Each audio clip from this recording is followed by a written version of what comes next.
ओम शांति। आज जुलाई की पहली तारीख है और जुलाई की पहली तारीख को लोग मनाते हैं दुनिया में डॉक्टर्स डे। डॉक्टर जिनको कहते हैं नेक्स्ट गॉड।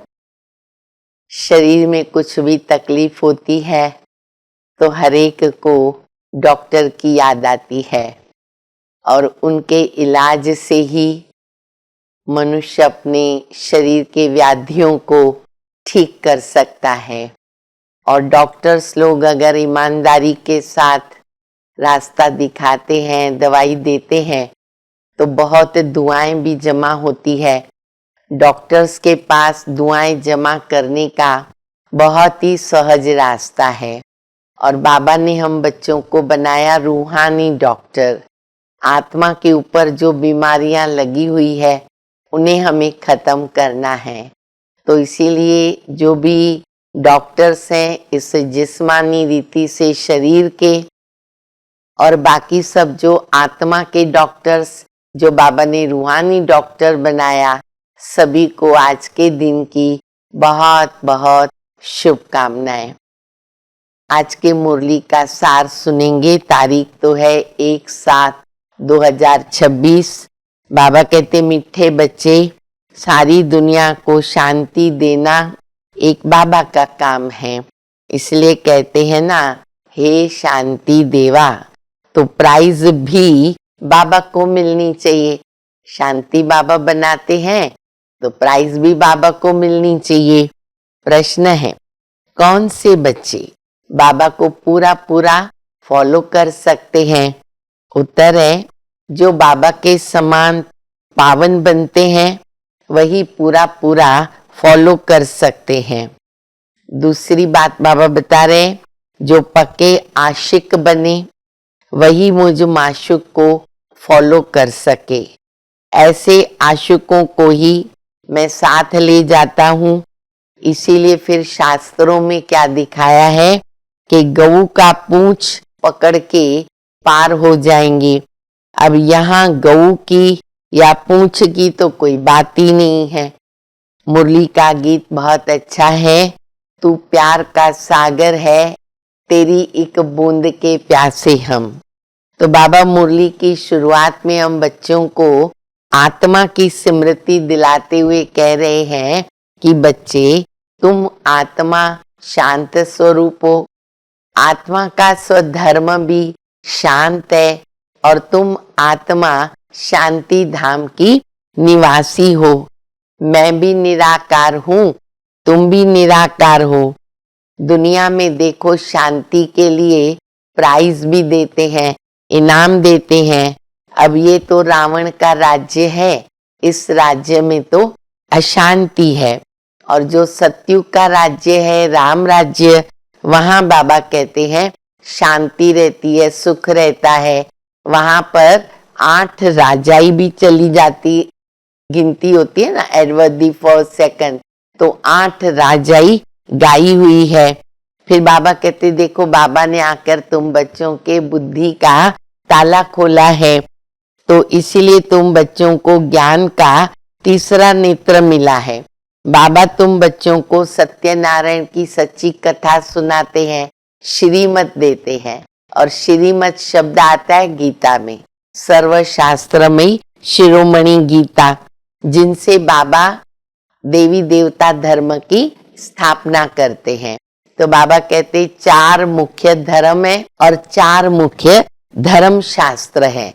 तो देवी देवता धर्म बाबा स्थापन करते हैं। तो बाबा कहते ये शास्त्र देवता धर्म का गाया हुआ है, ब्राह्मणों का शास्त्र नहीं कहेंगे।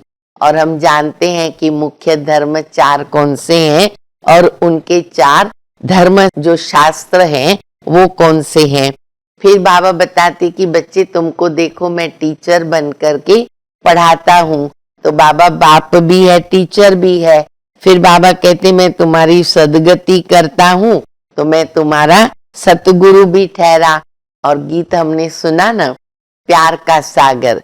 तो बाबा कहते बच्चे तुमको भी बाबा ऐसा प्यारा बनाते हैं, क्योंकि बाबा से ज्यादा प्यारी चीज तो कोई है ही नहीं। इसीलिए बच्चे मुझे याद करो, मेरी याद से ही तुम्हारे विकर्म विनाश होंगे। फिर जो ये शास्त्रों में दिखाते हैं ना कि गऊ का पूंछ पकड़ के हम स्वर्ग में पहुंच जाएंगे, आपका हम पूंछ पकड़ के चलेंगे, तो ये क्यों गायन है? क्योंकि गऊ को भी माता कहा जाता है। बाबा ने देखो माताओं के ऊपर कलश रखा हुआ है, तो बाबा बहुत अच्छी बात बता रहे हैं कि तुम्हारी पीठ जब तक न पकड़े तब तक किसी को रास्ता मिल न सके। तुम हो सच्चे सच्चे फॉलोअर्स। हम फिर बाबा को फॉलो करते हैं, तो बाबा कहते पावन बनने के बिगर फॉलो कर न सके। मैं तो तुम सभी को वापस लेके जाने आया हूँ।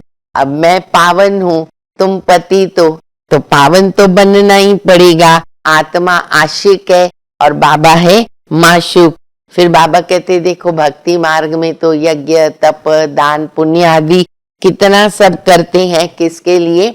मुक्ति पाने के लिए। तो बाबा कहते हैं कि बच्चे अगर अभी तुम मुझे याद करेंगे ना, तो मैं प्रतिज्ञा करता हूं कि मैं तुमको मुक्ति और जीवन मुक्ति दिलाऊंगा और मैं तुमको पावन दुनिया में ले जाऊंगा, क्योंकि दूसरा कोई रास्ता ही नहीं है। कल्प कल्प आकर के मैं तुम बच्चों को ले जाता हूँ। इसलिए भारत में शिव जयंती मनाते हैं और भारत क्या है? बाबा का बर्थ प्लेस है। तो इसीलिए बच्चे अभी मुझे याद करो तो आत्मा सतो प्रधान बनेगी। बाबा की श्रीमत पर भी हमको पूरा पूरा चलना है, तभी हम आत्मा को कंप्लीट पवित्र बना सकेंगे। अभी हम सुनेंगे धारणा के लिए मुख्य सार। बाप से स्वर्ग का वर्षा लेने के लिए मैं आत्मा भाई भाई हूं, ये पक्का करो। बहुत प्यार से रहना है। जैसे बाबा प्यारे से प्यारा है, ऐसे हमको भी प्यारा बनना है। दूसरा, बाप समान बनकर बाबा को पूरा पूरा फॉलो करना है। बाबा के साथ वापस घर शांति धाम चलने के लिए पावन जरूर बनना है। वरदान है, निर्बल आत्माओं में शक्तियों का फोर्स भरने वाले ज्ञान दाता सो वरदाता भव। वर्तमान समय निर्बल आत्माओं में इतनी शक्ति नहीं है जो जंप दे सके, उन्हें एक्स्ट्रा फोर्स चाहिए। तो आप विशेष आत्माओं को स्वयं में शक्ति भर करके उन्हें हाई जंप दिलाना है। तो इसके लिए ज्ञान दाता के साथ साथ शक्तियों के वरदाता भी बनना है। रचता का प्रभाव रचना के ऊपर पड़ता है, इसलिए वरदानी बनकर के अपनी रचना को सर्व शक्तियों का वरदान दो। अभी इस सर्विस की आवश्यकता है। स्लोगन है, साक्षी होकर के हर खेल देखो तो सेफ भी रहेंगे और मजा भी आएगा। अव्यक्त इशारा, ज्वाला स्वरूप स्थिति में रहकर शक्तिशाली याद का अनुभव करो। आप महान तपस्वी आत्माएं ज्वाला रूप शक्तिशाली याद द्वारा प्राप्ति के किरणों की अनुभूति करो और कराओ। आपका तपस्वी स्वरूप औरों को देने का स्वरूप है। जैसे सूर्य विश्व को रोशनी देने की और अनेक विनाशी प्राप्तियों की अनुभूति कराता है, ऐसे आप भी अपने तपस्वी स्वरूप द्वारा शांति और शक्ति की किरणें देते रहो। आज से नया अव्यक्त इशारा स्टार्ट हुआ है ना, तो उसके ऊपर हमको अंडरलाइन करना है कि ज्वाला स्वरूप स्थिति बनानी है, क्योंकि उसके अंदर बहुत शक्ति भर जाती। ज्वाला स्वरूप योग में बैठेंगे तो बहुत शक्तियां आ जाती है और फिर हम खुद शक्तिशाली बनेंगे तो औरों को भी हम शक्तियों का वरदान दे सकेंगे। अच्छा, मीठे मीठे सिकिल दे बच्चों प्रति माता पिता बाप दादा का याद प्यार। Good morning. रूहानी बाप की रूहानी बच्चों को नमस्ते। हम सभी रूहानी बच्चों की रूहानी माता पिता बाप दादा को याद प्यार। गुड मॉर्निंग, नमस्ते नमस्ते, शुक्रिया बाबा शुक्रिया। ओम शांति।